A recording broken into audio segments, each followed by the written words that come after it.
របស់យ៉ាងតាមដងផ្លូវនឹងចូលក្នុងសាលតាំងពីពណ៌មានចំណងជើងថាអង្គតនៃ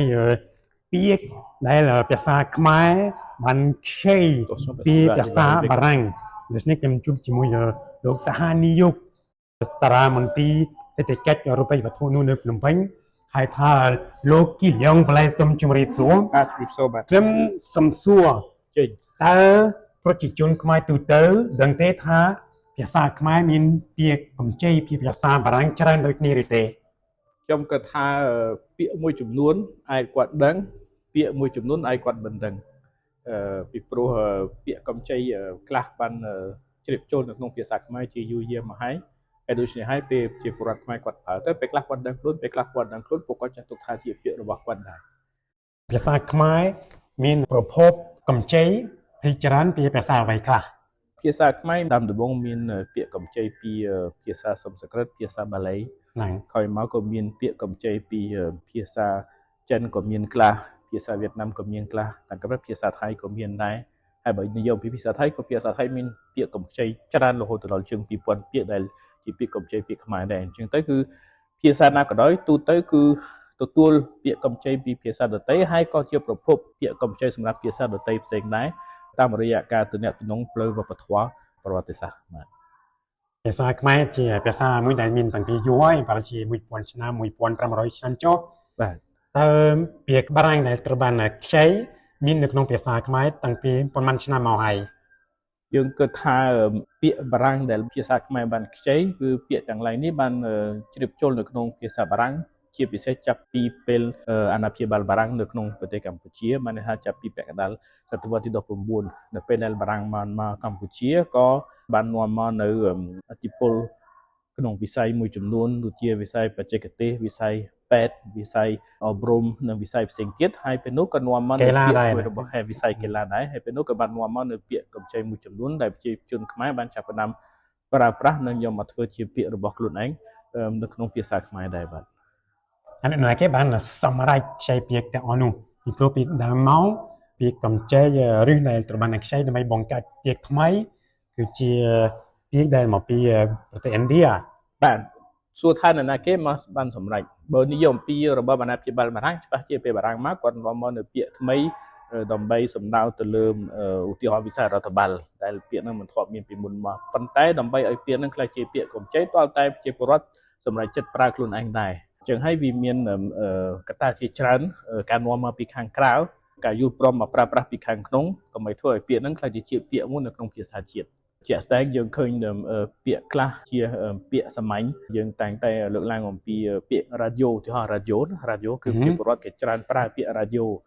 តាំងពីដើមមកហើយក៏មានពាក្យខ្មែរដែរពាក្យវិទ្យុប៉ុន្តែខ្លះគេអត់សូវស្គាល់ពាក្យវិទ្យុទេគេនៅតែប្រើពាក្យរ៉ាឌីយ៉ូមកស្រុកខ្មែរប្រហែលជាដោយសារពេលបារាំងមកគាត់នាំមកនៅវិទ្យុហ្នឹងឯងនៅរ៉ាឌីយ៉ូអញ្ចឹងគាត់នាំមកជាថ្មី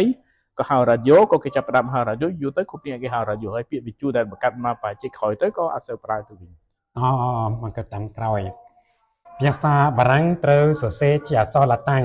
ចុះភាសាខ្មែរវិញត្រូវសរសេរជាអក្សរខ្មែរដូច្នេះបើយើងចែកពាក្យពីភាសាបារាំងត្រូវប្រែអក្សរមិនធម្មតាទេចុះអំពីសំឡេងវិញយ៉ាងម៉េចទៅសំឡេងក៏ពេលខ្លះប្រែប្រួលទៅតាម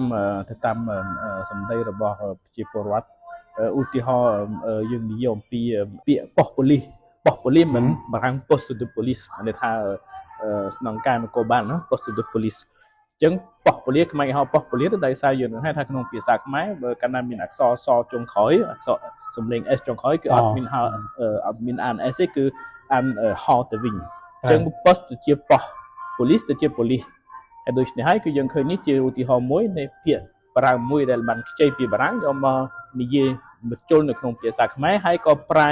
ការអានការនិយាយសម្ដីទៅតាមនិយមនៃភាសាខ្មែរដែរដែលទូទៅមិនអានសំឡេងសចុងក្រោយជាសប៉ុន្តែអានជាហទៅវិញហើយដូច្នេះហើយ poste de police បានក្លាយទៅជាប៉ុស្តិ៍ប៉ូលីសឧទាហរណ៍មួយទៀត passport ក្លាយទៅជា passport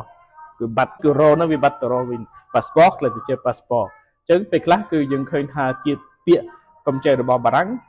ជាពាក្យដើមមិនប៉ុន្តែរបៀបនៃការអាននិងនិយាយគឺបានប្រែប្រួលទៅតាមសម្ដីខ្មែរបាទ ពាក្យមួយគឺជារបៀបអានមួយហើយគឺជាអត្ថន័យមួយ បាទ រីឯអត្ថន័យវិញតើក្នុងភាសាបារាំងនិងភាសាខ្មែរវាដូចគ្នាឬក៏ខុសគ្នា ពេលខ្លះអត្ថន័យក៏បានប្រែប្រួលតាមការប្រើប្រាស់របស់ម្ចាស់ស្រុកដែរជាអស់យើអស់យើក្នុងភាសាបារាំងគេច្រើនប្រើសម្រាប់ត្រឹមតែវិស័យបាល់ទាត់ទេគឺកាលណាកីឡាករនឹងគឺហួសពីខ្សែការពារចុងក្រោយគេហៅអស់យើតែពាក្យខ្មែរយើងដឹងស្រាប់ហើយគឺខ្មែរគាត់ត្រូវចូលចិត្តប្រើពាក្យអស់យើសម្រាប់កលៈទេសៈផ្សេងដែរឧទាហរណ៍យើងកំពុងនិយាយពីរឿងមួយហើយចុងក្រោយខ្ញុំបញ្ជាក់ពីអ្វីមួយដែលខុសទាំងស្រុងពីអ្វីដែលតាបោះយ៉ាងបាននិយាយគឺតាបោះនឹងអស់យើអស់យើបាទចឹងពាក្យបាទ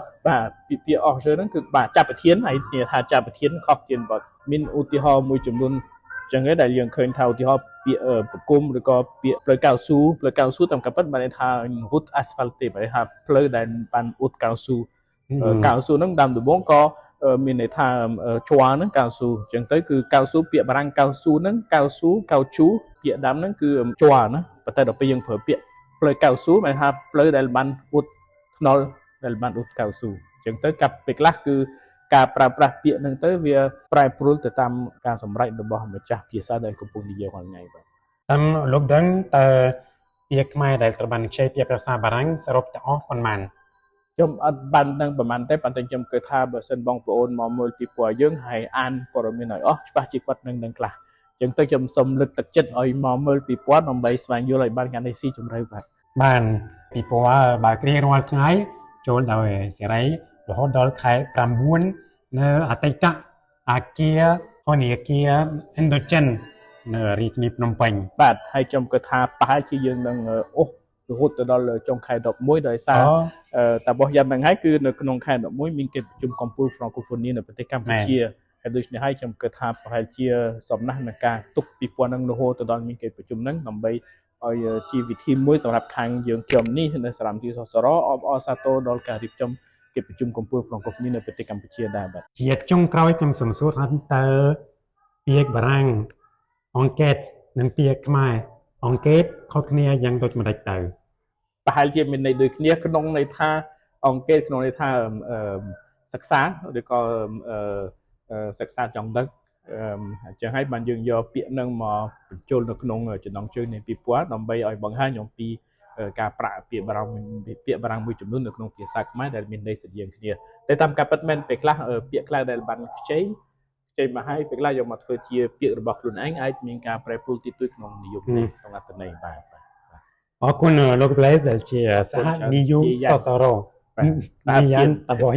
តាបោះយ៉ាងសំទោសតាបោះឡើងមកកាប់នៅកាន់ដូនពេញបាទសារព័ត៌មានថ្មីៗប្រចាំ